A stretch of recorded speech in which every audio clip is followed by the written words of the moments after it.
I want to make a certain quest for you now, and which explains my concept of few positions, few questions which I would like you to think about, and then you can stop this introduction, and then you can start it again, and you will get my answer based on the information, on the knowledge which you will find in this course. So let's start. The task number one.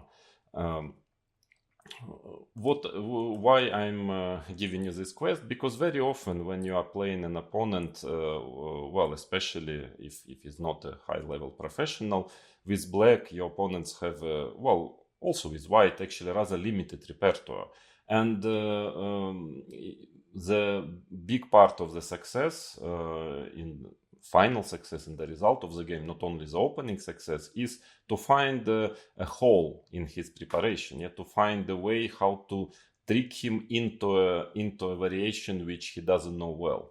And that's why the knowledge, more you know different lines, even if you are not playing, let's say some line, but you I mean, it can be useful to know it anyway, because then you can find this very solution which will be the most unpleasant against that particular opponent. So let's say you are playing white, you always go e4, you have an opponent who is playing Sicilian all the time, and his repertoire is as following. He is playing Sveshnikov in a classical move order. We are knight c6, d4, takes, knight f6, knight c3, e5, and so on, knight db5, d6, and so main Sveshnikov. And at the same time, against the second c3 variation, you notice that he always plays d5. D5 line, which is very solid and very, pretty good.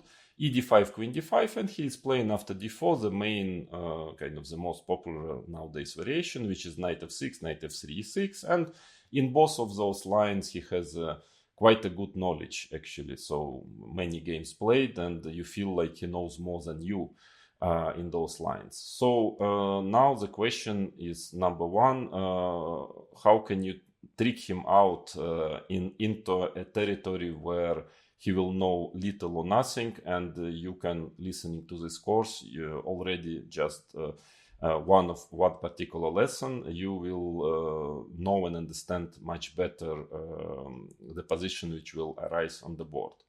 So think about it, and I will give you the answer to this question now. So then what you can do, if you know the whole course, if you have the full structure of Sicilian in your head, or at least in a basic structure, so you can play, in such case, you can go knight f3, knight c6. He's playing Sveshnikov via knight c6 move order. That's the only move to get Sveshnikov in a classical move order, in a classical way. And here you can play c3. And suddenly, well, because now if he's playing the d5 system, e5, queen takes d5, then the knight is already on c6. And of course, I'm explaining it during this course. And this system already is quite dangerous for black, and I have doubts black can equalize here. And then he is left with a very good option, knight f6, which is another system, e5, knight d5, and in general black is doing fine, even though of course he needs to know exactly how to play, because white has some interesting attempts in this variation also, especially bishop c4 move. So like this, he might not know this move order. I mean, he might not pay attention to it, because usually whether you already play second c3, whether you already play an open Sicilian, after knight f3. And well, that is the answer, the possible answer. You can catch him and move the game into the direction which is not familiar to him, and at the same time still having a certain definitely chances for the opening advantage, because of course you can also just play h4 here and continue the game. Your opponent would start to play on his own after h4, but my idea is that you play a serious line, you fight for opening advantage, but knowing those transpositions, you can have a certain favorable outcome of the opening. Now let's assume the same situation. You are playing against another player who is playing, his repertoire is c3. He's playing knight f6. Now we have a different situation. He's playing this main line, knows it very well. e5 knight d5. He knows extremely well how to equalize here, and that's why he doesn't want to study any other line after c3. Why? If he feels very comfortable here, he made already many draws, even won some games with black. And when you're playing Sicilian, he's playing Paulsen system, which is e6, d4 in the main Sicilian. He likes very much playing the Paulsen. The question is, again, how can you try to get him again into the territory which will be not very familiar to him, and still keep serious chances for opening advantage? Now the answer is that you play here knight f3. Actually quite similar answer, knight f3. The only move order to get to Paulsen system is to play e6, and again now you are playing c3. So he can still play knight f6, of course, here, but with a pawn on e6, this system is already not so easy for black, and so he cannot play his favorite system, which is knight c6 with a pawn on e7. Yeah, so that is the way that you can again maybe get him to start thinking from move 3 already. Then now another situation. You're black. You're playing black. You're playing normally, let's say, Taimanov variation. You're playing Taimanov with e6 move order. Let's say you prefer. Yeah, you're playing this line, knight c6, knight c3, queen c7. It's your main repertoire, and then you see that your opponent is playing the g3 system, which is actually in this system, in this Taimanov variation, is quite serious, quite dangerous.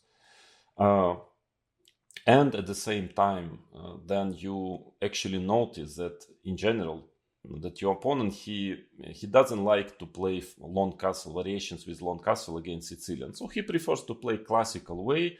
He likes castle short against, Sicilian. So you see that he wants a positional play.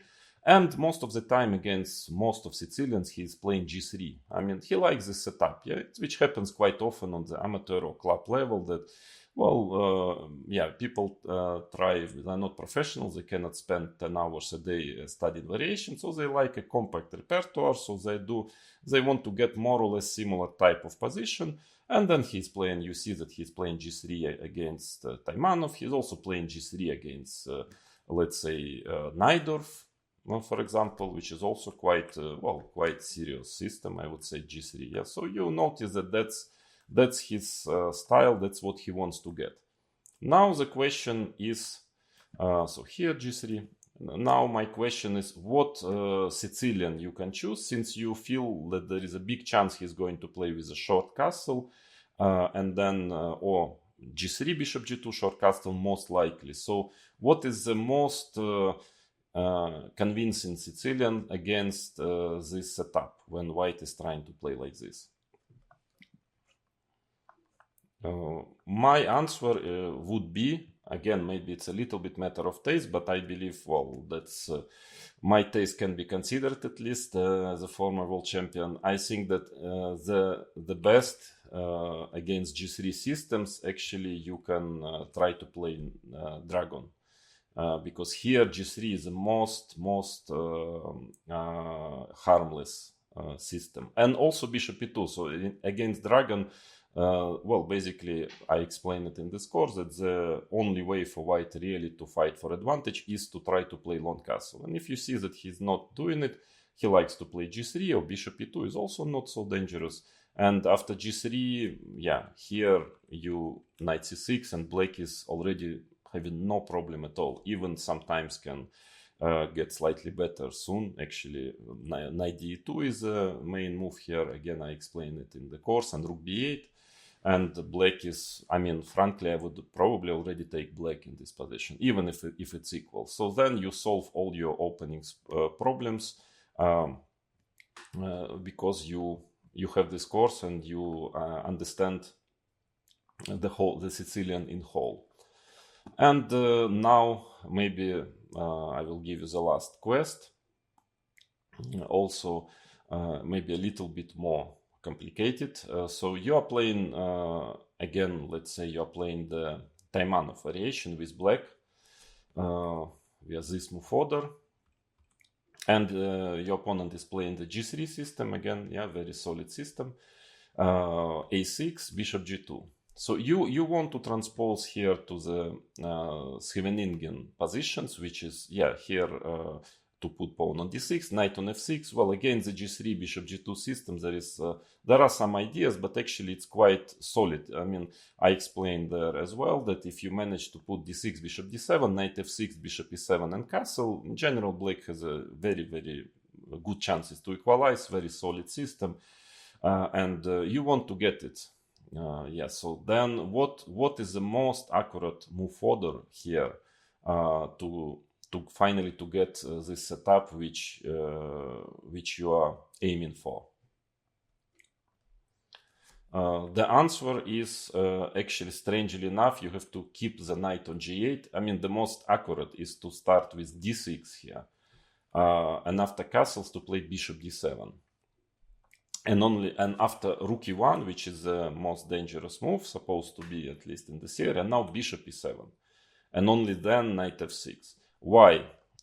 Because if you start with knight f6, let's say castles d6, rook e1, now black is not in time actually to get this setup because of tactical reasons. If you here play bishop d7, then knight takes c6 comes. Well, I explained in this course that b takes c6 when bishop is already on d7 is not so good. Bishop belongs to b7 here, and even though white can actually try here to play, but with a bishop on d7, it's definitely in white's favor. So the idea why we are playing bishop d7 always is to take with a bishop on c6.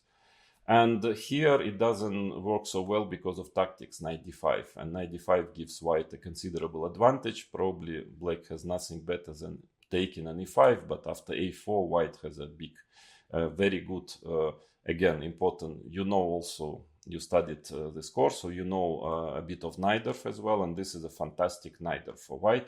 The structure now is pretty much a structure very typical for Najdorf system, and this is, you already easily understand that this is a very, very good version for white. Then if black is playing bishop e7, then again, then white has tactics again. Knight takes e6, b takes e6, e5, d e5, rook takes e5. And because, well, taking on e5 doesn't work, you just take back the rook, winning the pawn.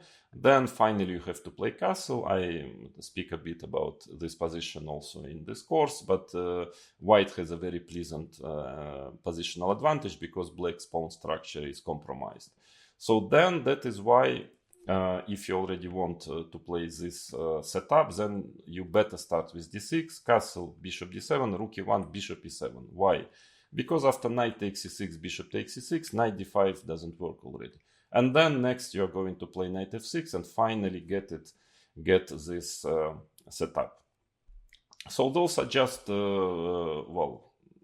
few examples of how important is the general knowledge, and also how important is the knowledge of move orders, transpositions. You can actually gain lots of better positions with white or very good positions with black just because you know more the details, which quite often players do not pay too much attention. Yeah, so they just decide, okay, after g3 I'm trying to play the Scheveningen, this knight f6 d6 setup. Of course, the most logical is to play knight f6 d6. So That are just very, very few examples of this type of knowledge you are going to get there, on top of course, many concrete lines. And I actually, in all the Sicilians I'm showing you here, well, it's all up to the last word of the theory.